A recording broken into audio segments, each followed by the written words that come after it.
Imran Khan, the Prime Minister of Pakistan. He has been Prime Minister for just over a year. Prior to that, he was a member of the National Assembly. Before politics, he served as UNICEF's Special Representative for Sports.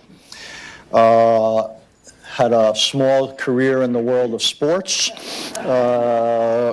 where he is widely recognized as one of the great cricket players in history and led Pakistan's national team to victory at the World Cup. A lot of other things. He was at Oxford in the early and mid 1970s, along with others, Tony Blair, Benazir Bhutto, and quite a few other distinguished people who went on to have extraordinary careers. The way we're going to do it is the Prime Minister and I will have a conversation for a few minutes. Bless you, somebody. And then we will open it up to you, to the members, for questions. Prime Minister also, I should say, has a packed schedule. So we are going to try to end this so he can brave the traffic by just under an hour from now. Ask you to remain seated when he goes. I can't resist, so one question. First of all, again, thank you and welcome, sir. One question about your previous life. Is there anything that you took from your previous life of cricket that has served you well in the world of politics that you now find yourself? Well, Richard, thank you very much first for inviting me here, giving me an opportunity to talk about my country. Cricket, like any sport, I think it teaches you the most invaluable lesson of life.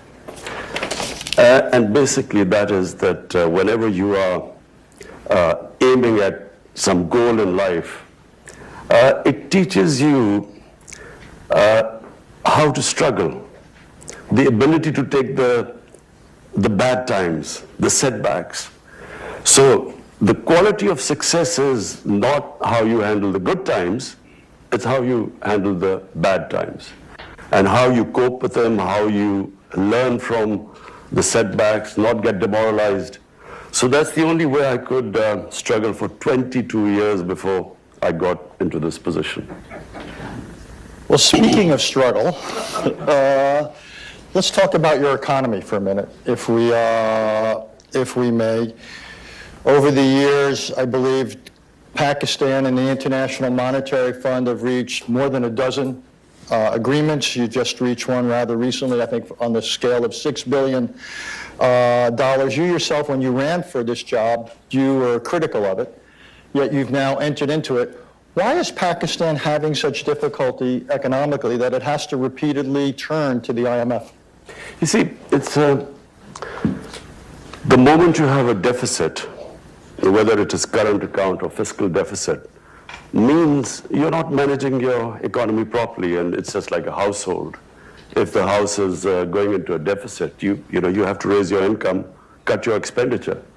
So this inability of successful governments to manage our economy is why we keep landing up with the IMF. We inherited, unfortunately, the biggest current account deficit in Pakistan's history. And so the first year has been a real struggle to basically fix this deficit. And I'm very proud to say that we have really cut down this deficit almost by 70%.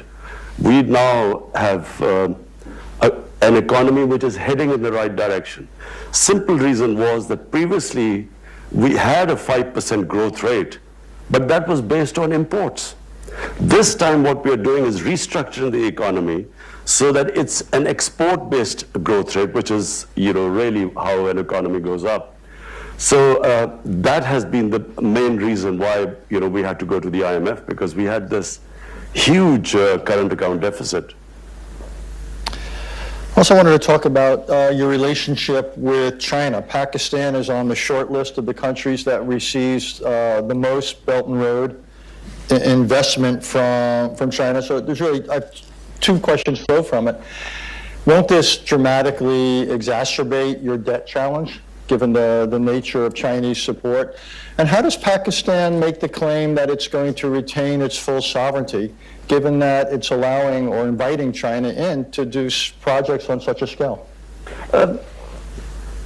First, let me just say that the situation which we found ourselves in when 13 months ago we came into power was probably the worst economic situation. And so China really helped us when we were right at the rock bottom. They helped us, supported our, by giving us funds for our foreign exchange reserves, very important at that time. In fact, we were staring at a default. So China helped us along with Saudi Arabia and UAE to beef up our reserves. And what China offers us right now as an opportunity, they have a $2 trillion import market. And so China has given us a preferential trade agreement where we can export to China at the same terms as the ASEAN countries. So this is a great opportunity. Apart from that, we have this opportunity now to get Chinese industry to relocate in Pakistan, bring in technology. So China has given us a great opportunity to lift ourselves up from where we are right now. I want to talk, and I want to try to cover a lot of different subjects before we turn to the members here. They asked the tough questions, by the way. I'm here to lull you into a sense of complacency. I want to talk about U.S.-Pakistani relations. In full disclosure, I've been involved with them many times in the U.S. Government, and each side has something of a narrative of frustration, even bitterness, or with the other. I want to quote a sentence or two from the memoir of Jim Mattis. James, until recently, was the U.S. Secretary of Defense. And I'm quoting here. Of all the countries I've dealt with, I consider Pakistan to be the most dangerous because of the radicalization of its society and the availability of nuclear weapons. James Mattis is a respected, temperate man. So when you hear someone like that writing those words, what is your reaction? Just that I do not think James Mattis fully understands why Pakistan became radicalized.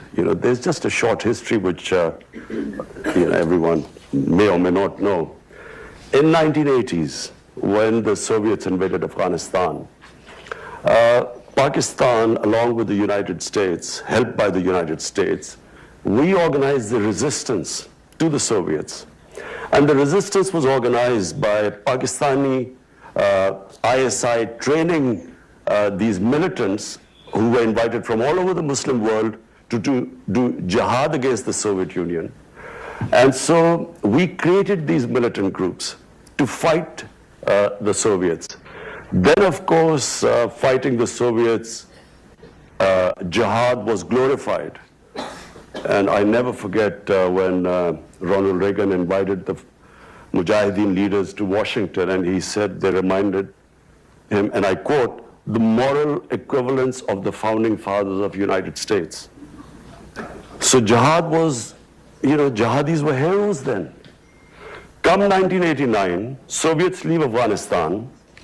The United States packs up and leaves Pakistan with a lot of those who would have reminded Ronald Reagan of the moral equivalence of founding fathers, and we were left with these groups. And then comes 9/11, and Pakistan again joined the US in the war on terror, and now we are required to go after these groups as terrorists, who were now they were indoctrinated that fighting foreign occupation is jihad. But now when the US arrived in Afghanistan, it was supposed to be terrorism. So Pakistan took a real battering in this. I have to say, Richard, I opposed this from day one. I said we had first trained these guys to fight jihad, and it was a great idea, and now we are telling the same groups it's terrorism. So we should at least have stayed neutral. Pakistan, by joining the US after 9/11, committed one of the biggest blunders. 70,000 Pakistanis died in this. We had some say over 150 billion, some say 200 billion, some economists, Pakistanis, 200 billion lost to the economy. And on top of it, we were blamed for the US not winning in Afghanistan. I thought it was the worst period for Pakistan. The lessons learned now, I think the Pakistan government should not have pledged what they could not deliver. How could they deliver? There were insider attacks in the Pakistan army. The groups that were close to the Pakistan army, the army was now trying to kill them. So in a nutshell, when Mattis says Pakistan was the most radicalized state, this is why we were. First we create these jihadis and then we try and kill them, who then turn against the state. And that's why we suffered. Isn't there the criticism fair that you are partially responsible for our difficulties in Afghanistan because Pakistan continues to accord sanctuary, provide sanctuary to the Taliban, and even if you can't always succeed against radicals who are on your territory, it seems to me it's totally legitimate for the United States to expect 100% effort. And at times we have argued and we would argue that the effort is anything but 100%. You know, look, here was someone who kept saying that there's never going to be a military solution in Afghanistan. I kept telling Pakistan government whenever I had a chance. I came here in 2008. President Obama had not taken office. I spoke to senior Democrats. I told them that there will never be a military solution in Afghanistan simply because I have read the history of Afghanistan. You just have to read the history. They fight each other. The moment a foreigner comes through, they all get together and the resistance starts. Started with the British, 3 times the British tried. The Soviets killed 1 million Afghans.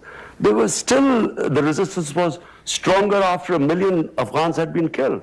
So I kept trying to tell this. I tried to explain to, I remember meeting Joe Biden, John Kerry, Harry Reid. I tried to explain, and I realized they hadn't a clue. No one understood Afghanistan. The politicians didn't understand what was going on. And this madness kept going on, and Pakistan kept being blamed. Now, Pakistan had 2 right now, but it had even more. We have 2.7 million Afghan refugees in Pakistan. There are camps of 500,000 refugees living there. How do we know who's coming in and going out? Clearly, this was not from Pakistan, the idea that there were these insurgents going from Pakistan. How are we? First of all, the tribal area bordering Afghanistan, there is no border there.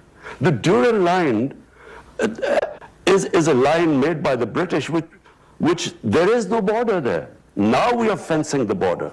Because of the allegations that fighters are going from Pakistan, we're fencing the border. We've also time and time said that, look, if you want Pakistan to completely stop anyone going across, then take the refugees back, 2.7 billion people. But it's not possible that that 2.7 million refugees there and expect Pakistan to completely shut the border. Having said that, I do not think that it's because of Pakistan the US has not been able to succeed in Afghanistan, simply because there is a history behind it. It was never going to happen. And fortunately, President Trump has done, by him forcing there to be a dialogue, and then this peace deal, which was just about to be signed.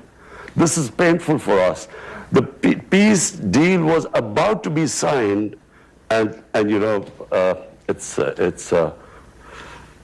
President Trump we read it in the papers. I mean, we should have at least been discussed with us, but now I'm meeting President Trump later on, and I will try and tell him that, look, there's not going to be a military solution. For 19 years, if you have not been able to succeed, you're not going to be able to succeed in another 19 years.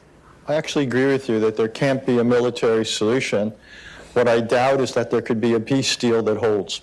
So even if there were an agreement with the Taliban, what is there about the DNA of the Taliban that leads you to believe that any peace they would sign would be anything more than tactical? I feel that this is not the Taliban which was there when in 2001, who was displaced by the U.S. Things have changed. They say that you only cross the river once. This is realities have changed. They have learned. Taliban realized that they cannot control the whole of Afghanistan. The Afghan government knows that they cannot, there needs to be some sort of a peace deal. There has to be a political settlement. Let's just face it. You only have two choices. Either you fight or you have some sort of a political settlement. There's no point in fighting anymore. I wish that this deal had been signed, there would have been ceasefire, and then we would have proceeded towards the only way there's going to be, the US is going to eventually take the troops out and there'll be peace there. So, I agree with you, Richard, it's going to be tough. I never for 1 minute assumed that this is going to be easy, but it is the only way. Actually, I actually think there is a slightly different way, which is, one idea is we would fight for military victory. I agree with you, that's not within reach. I am profoundly skeptical of a peace agreement. The third approach, for as long as it takes, is to support the government and basically preserve what you can in Afghanistan so it can't again become a basis for terrorist attacks. It's not a solution, but the United States has kept forces in other countries for more than half a century. We have supported governments. It's not a solution, but it might be preferable to a situation of Taliban control over the country.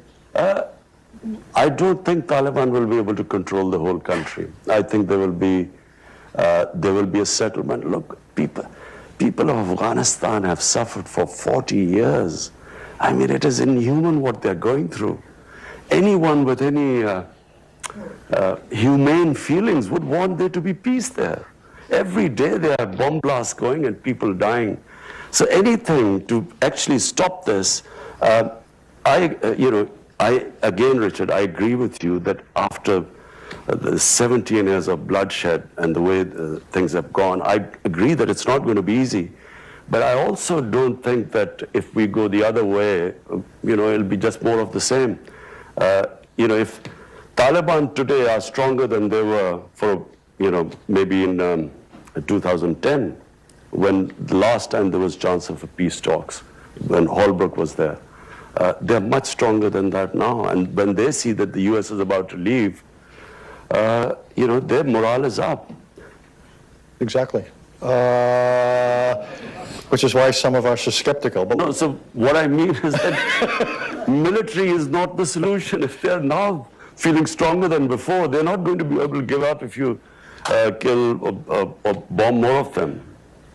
I'm going to move on, but thank you. I think it's an important exchange. Osama bin Laden, when he was found and killed by American troops, he was just outside of your capital. Has there ever been a Pakistani investigation, a government investigation, as to how that could have happened? That he could have been living there for so long? There has been an investigation, but I don't know whether as far as I know, the Abbottabad Commission sat down, and I don't know what the conclusion was. But I can tell you one thing. You see, I again go back. The Pakistani army, ISI, trained Al-Qaeda and all these groups to fight in Afghanistan. There were always links between there had to be links because they trained them. Now, as I said, after 9/11, when we did a 180-degree turn and went after those groups, not everyone agreed with us. But in the army, people didn't agree with us. And so, as I said, there were more insider attacks in Pakistan. General Musharraf, there were 2 attacks on him, suicide attacks on him, which were insider from within the army. So people, so as far as I know, and I think there was a statement by President Obama that Pakistan military, the army chief, the ISI chief, had no idea about this. Because I think they were listening, to the conversation the night the raid took place. And they said so. So if there was, it was probably at lower levels who already had contacts. Actually wanted to follow up on something, and I don't mean to be disrespectful, but in the modern history of Pakistan, I would say most outsiders, when they look at the prime minister as a position, and they look at the strength of the chief of staff of the army and the head of the ISI, the intelligence directorate, they would say the preponderance of power is in the hands of the other two individuals, the head of the army and the head of intelligence. Is that a fair characterization? So do you really feel limited in what you can do as prime minister? Look, in any democracy or any form of government, democracies function because of moral authority. If democracies lose their moral authority, then the physical strength and authority lies with the army. In our country, because space was given due to a lack of moral authority, because of corrupt governments, the army, naturally there's no vacuum, so it moved in. I can tell you that since I have been 13 months in power, every policy of mine is in our manifesto. We wanted peace with all our neighbors. We opened the Kartarpur corridor, opening up. Normally this would have had security implications. Our security forces would have resisted. Our policy with Afghanistan, which we reached out immediately to Afghanistan, to President Ghani. I have invited him to Pakistan. We speak regularly if there's any issue. Every policy of my government, which was peace with our neighbors, has been backed by the Pakistan army. I'll even go further. The only time the Pakistan army has cut its military budget is when my government started an austerity campaign and they followed, and they actually took a cut in their military spending. It's never happened before. I can tell you that all policies of my government have been completely backed by the army. When I spoke to Mr. Prime Minister Narendra Modi, I told him, I said, look, my country stands with me because we want peace. We have decided, we have a new policy with Afghanistan, with India. We want a new beginning. You take one step towards us, we come towards you. And he sort of said, are you sure? Meaning that is the army behind? The army completely stands with us, with our policies. So, in past, it may be true, and I repeat, it's because governments lose. When democratic governments don't have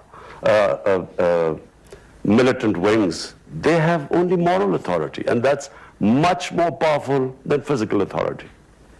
Just two more questions for me. Since you raised India, I wanted to get to it. It may have been your hope to have improved relations with India. Needless to say, it hasn't worked out that way. So, and along the way, you said some pretty brutal things about Prime Minister Modi and about the philosophy of the BJP and so forth.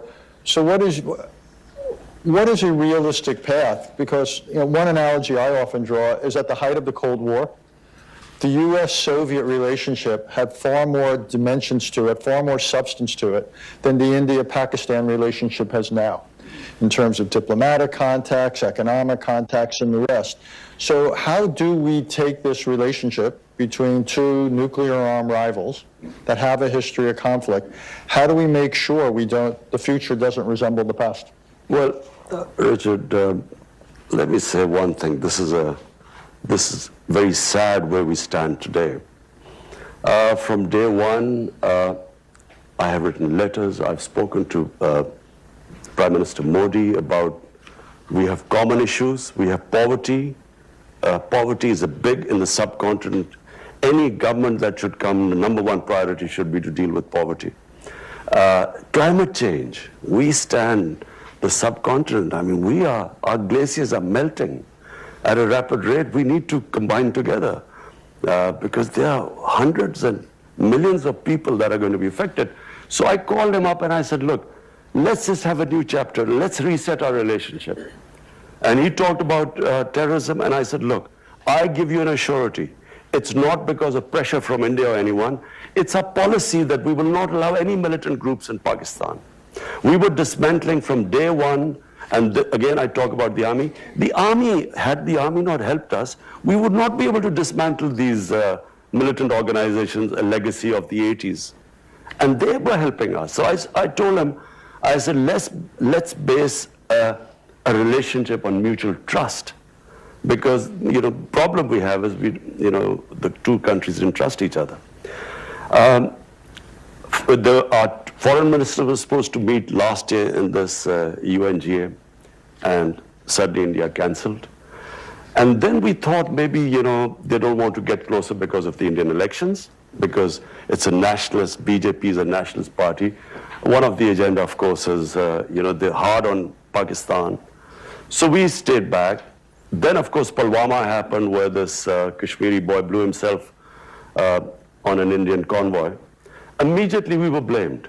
I went on air, I said, look, you give us any indication that a Pakistani was involved, we'll take action. They bombed us. The jets came and they bombed us, and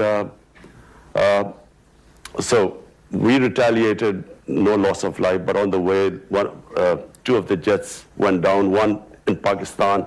The pilot we captured, we immediately gave him back, saying you didn't want any escalation.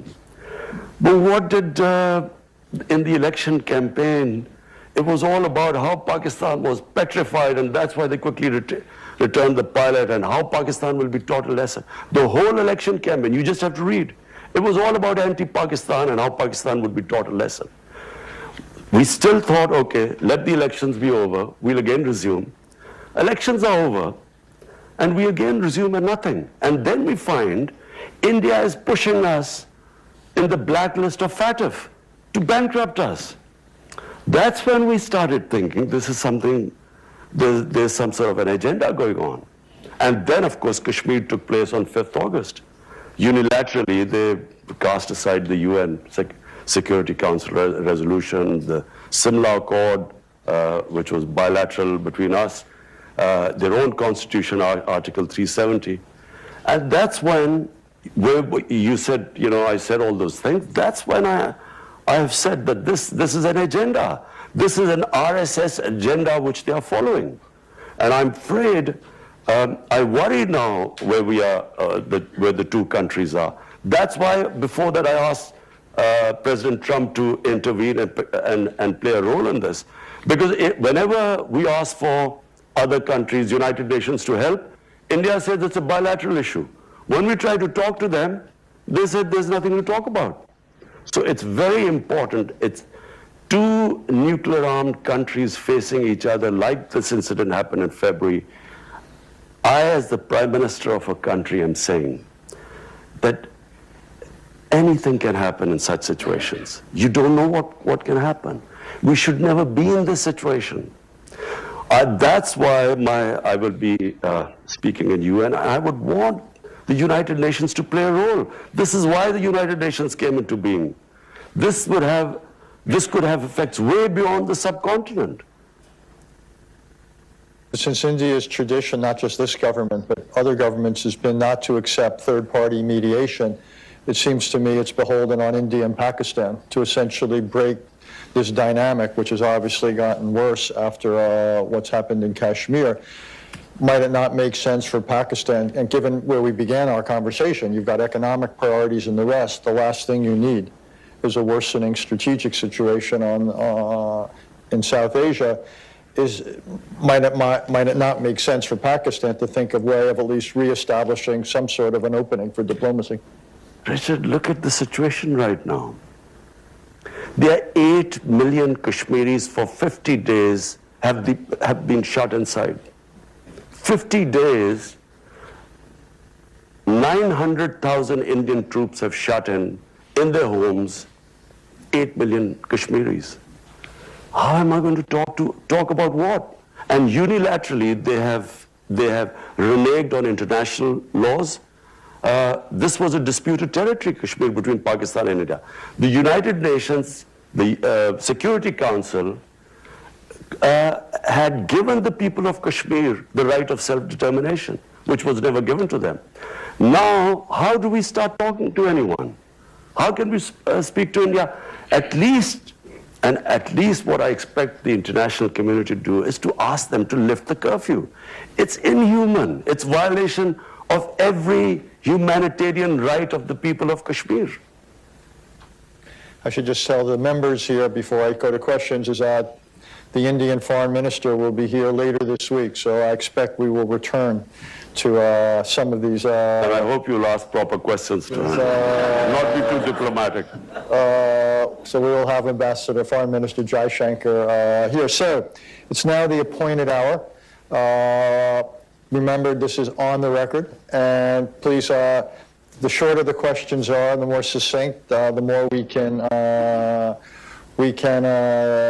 get in. Mickey, you had your hand up. Just wait for a microphone. Let us know who you are and your organizational affiliation. Hi, good morning. I'm Minky Worden from Human Rights Watch. Our discussion today has proceeded without any mention of rights for 150 million women and girls in Pakistan.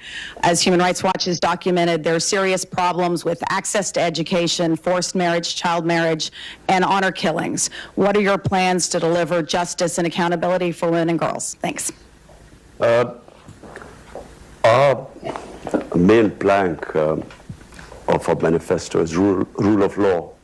All the things you're saying is because we have weak enforcement of law. We have laws protecting women, we have laws protecting the weak, the minorities, and at times when these violations take place, it's because our enforcement, our implementation is weak. But I can tell you right now, 13 months, we have taken steps to protect our minorities. We have taken steps to protect the worship places of the minorities. The initiative which we have taken with the Sikh community is opening up the Kartarpur corridor is unprecedented. We are now in the process of restoring places of worship because Pakistan was also the center of Buddhist civilization. And also the Hindu shrines. So my concept of Pakistan is where our minorities are equal citizens. They have all their rights are protected. All the women, the weaker sections, the poor people in our country, we have come up with the biggest ever poverty alleviation program despite our fiscal constraints. It is one of the, in our history, it's the biggest poverty alleviation campaign which we've started. So to sum it up, my idea of Pakistan is basically rule of law and not just protecting the weaker sections of the society, but also helping those areas of Pakistan that have stayed back, like FATA. FATA has merged with Pakistan for the first time with KP, and we have spend funds to rehabilitate the people of FATA because of the war on terror. Just so you understand, in the World Economic Forum report, Pakistan comes in literally second to last in terms of the gender gap. So is what you're saying that the challenge is to enforce existing laws, or do you really need new laws and new programs to help girls and women have opportunity? You don't need new laws, but you need special packages for those sections of the society which have been left behind, which includes, this program we have is one of the biggest, the most comprehensive program for women in rural areas to lift them out of poverty. Sure. Jeffrey. Jeff Laurenti. Mr. Prime Minister, following up on your answer just now, which broadened the aperture from women to the minorities in Pakistan, and Richard's earlier question about radicalization there, you have seen bombings of Shiite mosques in Quetta and elsewhere, the assassination of Governor Salman Taseer by an Islamic extremist, the capital death penalty case of Asia Bibi, who was finally allowed out of Pakistan for being a Christian who didn't entirely reverence the Prophet Muhammad. And you have publishers who are fearful of Islamist attacks and such. Is there any progress to be made on reforming those blasphemy laws? And how pervasive is the sense of of the tiny minority of fundamentalists being able to employ violence in order to enforce religious conformity, and you get help from elsewhere in the Muslim world, like Saudi Arabia, at being able to progress toward a more moderate Islam. Okay, first let me clear one thing. There is only one Islam. There's no such thing as moderate Islam or radical Islam. I even heard yesterday that there was this radical Islam. There is only one Islam. Islam, like all human communities, has its radicals, majority moderates, and then of course some lunatics who every human society has it. There you might have your racists. When I first went to England, there were these skinheads who would beat up people because of the color of their skin. So there is only one Islam, and the Islam we follow is the Islam of Prophet Muhammad sallallahu alaihi wasallam. And that Islam, according to the Prophet, all of us are born children of Adam, so we are all equal, regardless of our color of our skin. That Islam gave complete rights to minorities. In the state of Medina he created, a Jewish citizen wins a case against the Khalifa, the head of state. He loses the cases against a Jewish citizen, which means that they were equal citizens if they could stand and win against the head of state. That's the Islam we follow. In my vision of Islam, all human beings, regardless of their religion, are equal. Now, if we have not been able to enforce our laws, it's because, unfortunately, we have ruling elites that have kept themselves above law. And when that happens, and Pakistan is not the only country like this. There are countries where you have sections of populations, the elites, above the law. And when that happens, there is no rule of law. Then might is right. So my party is called Tehreek-e-Insaf, Movement for Justice. And justice means justice for all human beings. In fact, for me, justice means for animals too. Because in the state of Medina, who we look up, for Muslims, there is only one model, and that is the Prophet created the state of Medina. That state of Medina gave rights to women first time, property rights. That state of Medina first introduced progressive taxation. First welfare state. State took responsibility of handicapped, orphans, widows, poor. That state of Medina had rule of law. No one was above law. So, and as I quote, a Jewish citizen could win a case against the head of state. That's the state we want. That's the ideal we move to. Unfortunately, we are not close to that ideal, and this is why 13 months down the line, we have, at least what we have done is, no one would have touched the criminals who plundered our country. No one would have been able to put them in jail because there was one law for the powerful and the other for the weak. So it's a process. It's not going to happen overnight, but this is my ideal. Yes, ma'am. Thank you very much, and thank you for your comments. My name is Rina Amiri. I'm from NYU, and I'm an Afghan American. And you're right that Afghans are tired of war. They desperately want peace. And they supported Ambassador Khalilzad's efforts. But it was a peace process that left them deeply anxious. And they felt it was imbalanced in favor of the Taliban and that it emboldened the Taliban. They would seek the support of Pakistan for reigniting peace talks, but one in which a number of the issues that they are concerned about are on the table, including having talks with the Afghan government either directly or through proximity talks. They want more explicit language from the Taliban on women's rights and minority rights. And they want more explicit language denouncing terrorism or links to Al-Qaeda, none of which were there when this agreement was nearly signed. Thank you. I would just like your comments, and if that peace process, if and hopefully when it's reignited, what support can the Afghan people get from Pakistan in this regard? Thank you. Well, number one, what the people of Afghanistan have gone through. Forget me as a Pakistani, as a human being, we should all pray that they have peace. Because, I've watched, you hear every day on a daily basis the sort of bloodshed that's going on.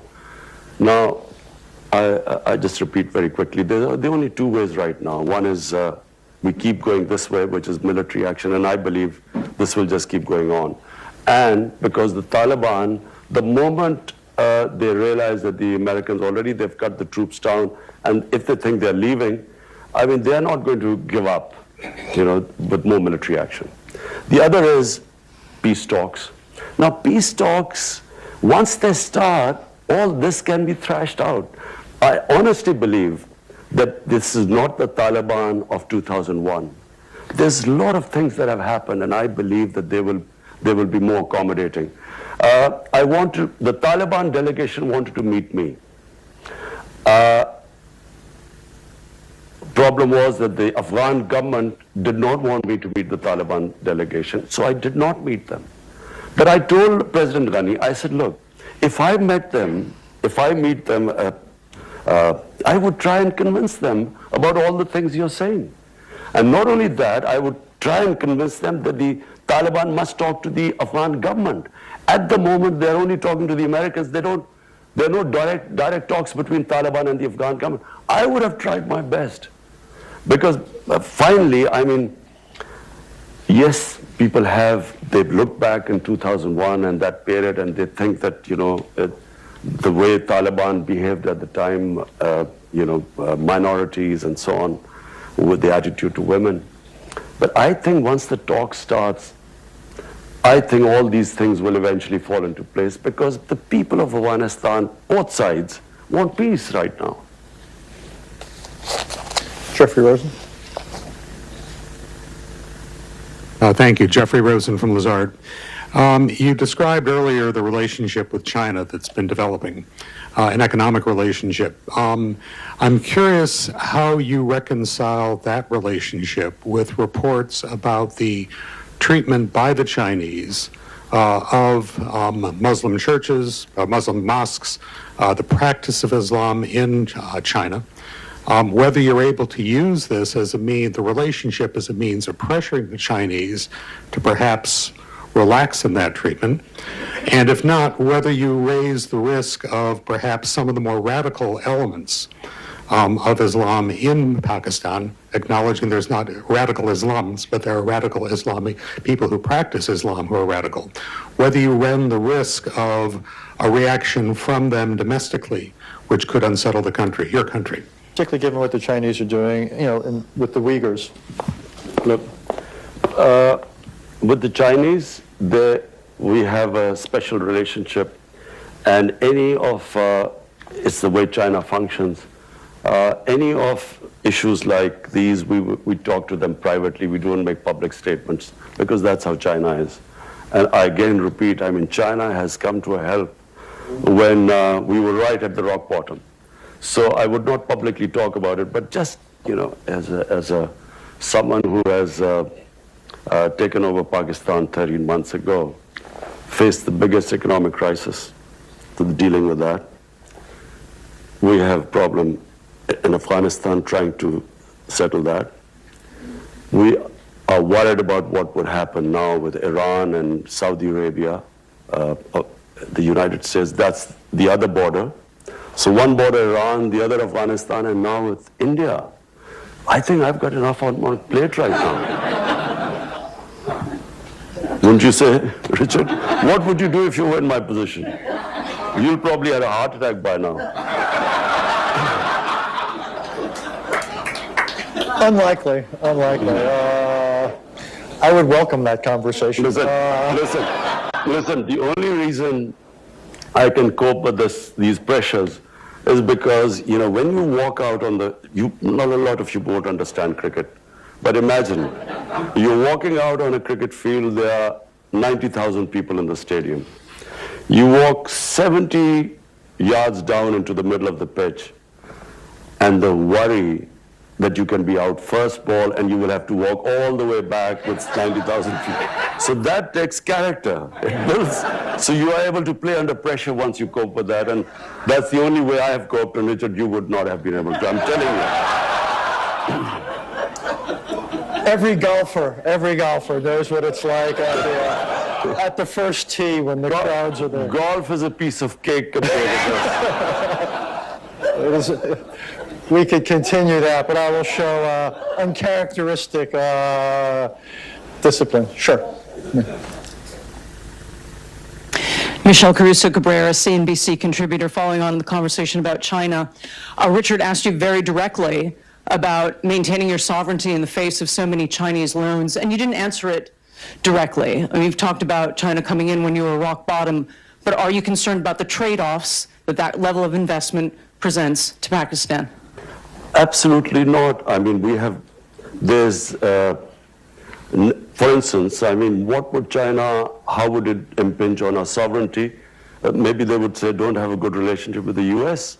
But the Chinese have never, ever interfered in any of our foreign policy, in any of our domestic policy for that matter.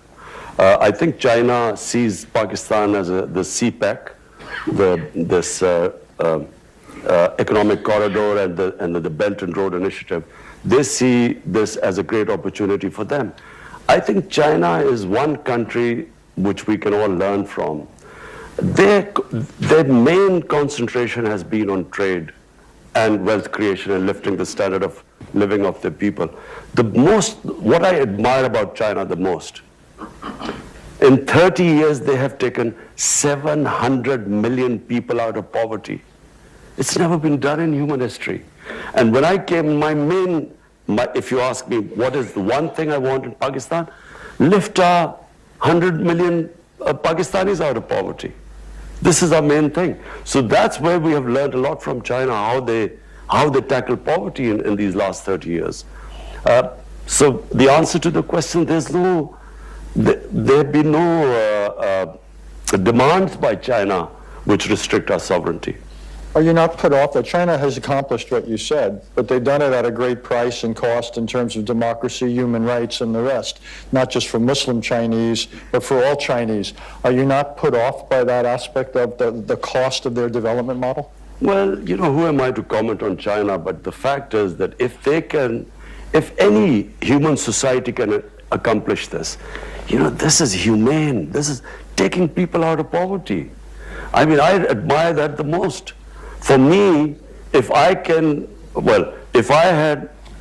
but I don't have, unfortunately, the Chinese model, and if I could order people around, and I could get people out of poverty.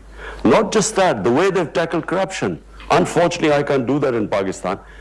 450 ministerial level people in the last 5 years have been put into jail on corruption. I mean, I wish I could do that in my country. But, you know, we have our limitations, but it has to be admired what they've done in terms of taking what China is now. I mean, 30 years ago, you wouldn't believe what they've been able to achieve. Mary Boyce. Mary Boyce Schiller. The attack on the Saudi oil last weekend, if the response were left entirely to you, what would the response be? You know, Mary, I am and will always be a pacifist.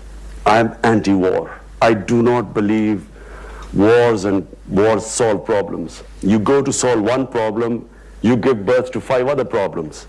You go after Al-Qaeda, you create ISIS. I do not believe wars solve problems, unfortunately. I would do everything to resolve this issue through diplomacy.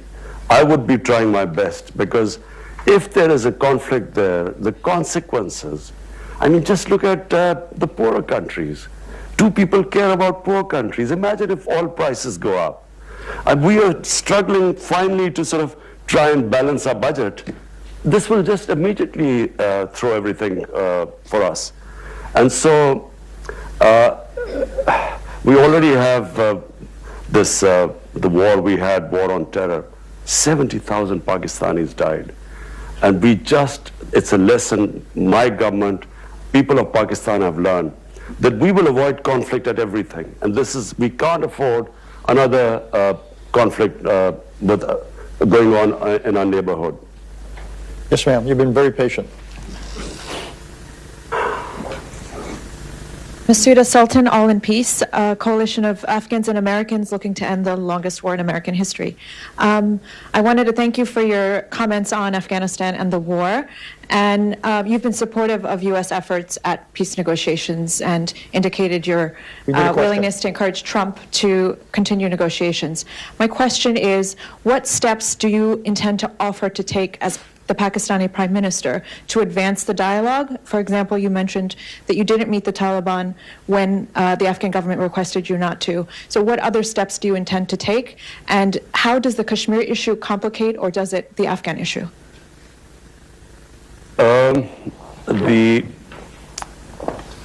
What I was planning to do was, this deal was about to be signed. The moment this deal was going to be signed, I would have met the Taliban leaders and I would have immediately made them sit with the Afghan government. So that was the last thing left. At the moment, the Taliban were only talking to the Americans. And so once they had, the deal was signed, then we would have got them to talk to the Afghan government. I would have tried my best. And I feel that was the way ahead. We just read the tweet about the talks breaking down. I wish we had been consulted and we would have tried our best. This was always, the fact that President Trump felt that because of, the terrorist attack, because of that, he had broken off talks. But, when you are fighting and talking at the same time, this was always going to happen. But they have to stay the course. So I will be trying my best to convince President Trump to resume the talks. To what extent are you using Twitter as a tool of political persuasion and reaching out to your own population or to India's? To what extent is Twitter a tool for you? I try my best to convey my feelings. I do feel, Richard, I honestly feel, I'm sitting in front of you, I have known India. I have had love and respect from India and fan following because India loves cricket more than any other Pakistani. I'm more worried about India right now than probably even Pakistan, because India is not heading in the right direction. If you see what has happened in India in the last 6 years, it is frightening for some of us. It's not the India I know of Gandhi and Nehru. It is this ideology that has taken over India of Hindu supremacy. And whenever such an ideology takes over, there's always something they blame. You have to hate someone to be, supreme and an exclusive Hindu India. This is the ideology that assassinated Gandhi. This is the ideology was banned in India for 3 times. And now, unfortunately, it is running India. And I fear, because I think you can reason, as long as you can reason with people.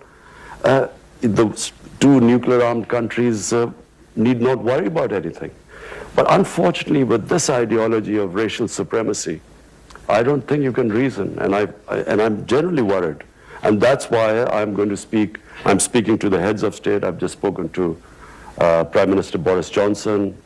I will speak to Donald Trump. I will speak to other leaders. I will speak in the UN. I'll try my best that the world must intervene before this goes too far. That is a sober place to stop. The Prime Minister has to get to a meeting with the Chinese delegation, so I promised we'd let him out. Before I thank him, just a reminder, we've got the President of Angola later this morning at 11. In Washington at 12:30 today, we've got the Acting Secretary, Department of Homeland Security. Tomorrow we have the Saudi Foreign Minister as well as a climate change symposium. Mr. Prime Minister, thank you for coming here. Thank you for asking our questions. I look forward to continuing the conversation on what you might do, as well as cricket versus golf. But thank you very much. Thank you, Richard. It was a pleasure. Thank you. वज़ीर आज़म इमरान खान जो